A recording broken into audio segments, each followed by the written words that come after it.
नमः सर्वेभ्यः पतिखेभ्यः। ये जो संसार है एक माया जाल है और बड़े बड़े देवलोक, बड़े बड़े ऋषि, राज ऋषि, महर्षि इस माया के अंदर उलझे हैं। और हमने देखा है कि भाई आने वाले समय में उन्होंने कितनी दुर्गति को प्राप्त किया है। जिस समय पांडु लोग अश्वमेध यज्ञ करते हैं तो उस समय अर्जुन देखता है कि वह एक नेवला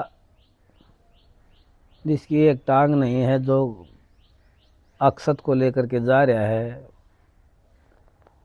कहने लगा महाराज हमने अश्वमेध यज्ञ किया है, इसके लिए भी कुछ करो, इसका भी कल्याण हो, इसको एक पैर दो। श्री कृष्ण जी कहने लगे कि भाई क्या दिख रहा है, ये कोई तुच्छ जीव है, ये 21 बार इंद्र के पद पर रह चुका है, ऐसी आत्मा है। परंतु अपने कर्मों के कम होने से, पाप कर्म के बढ़ने से और मन में विकार आने से ये अपने स्थान से पतित हुआ। जैसे नहुक को इंद्र का पद मिला और अपने पद से च्युत हुआ, धरती पर गिरा, सर्प की योनि मिली। और जैसे हिरण्यकश्यप ने सौरभ के ऊपर अपना आधिपत्य स्थापित किया, और जैसे बहुत दानव हुए, ऐसे रावण का 3 लोक में डंका बजा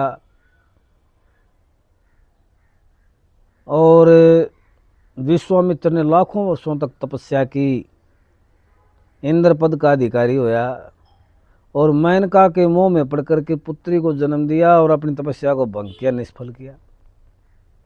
जो व्यक्ति इस माया से बाहर निकलना चाहता है उस व्यक्ति को अंतर मन में केवल हरि को रखना है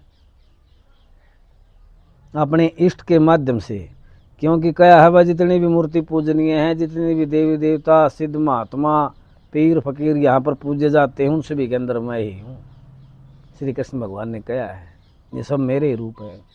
तो अपने इष्ट की सेवा करें, निष्काम भाव से करें, निरंतर करें, कोई स्वार्थ न रखें, कोई अभिलाषा न रखें।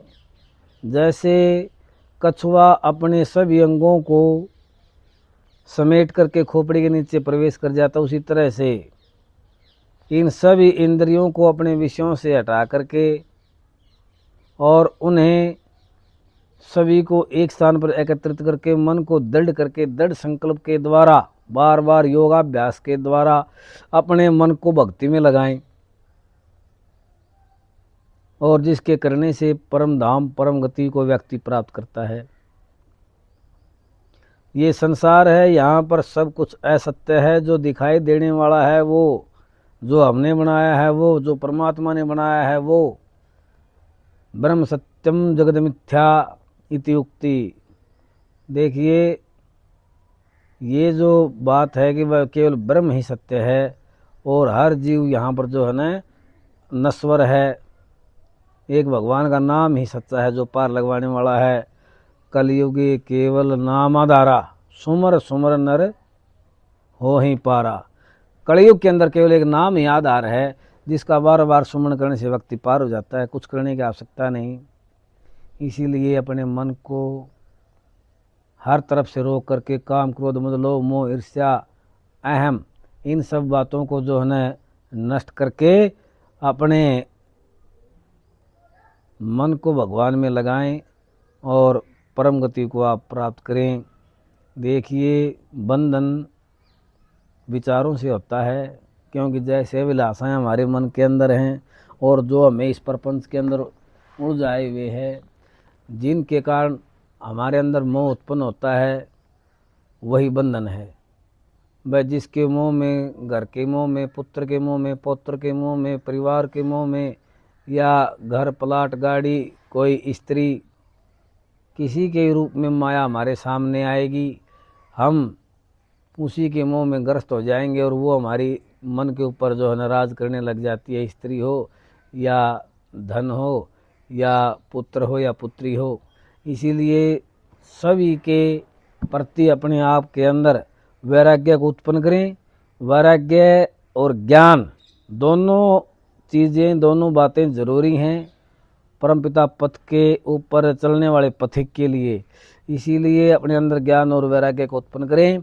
इस संसार के प्रति मोह न रखते हुए जब हम भगवान का भजन करते हैं तो वहाँ आनंद आता है, वहाँ परमात्मा आता है और उस भगत का कल्याण होता है, उसे मोक्ष मिलता है। बोले श्री गुरु गोरखनाथ जी महाराज की जय।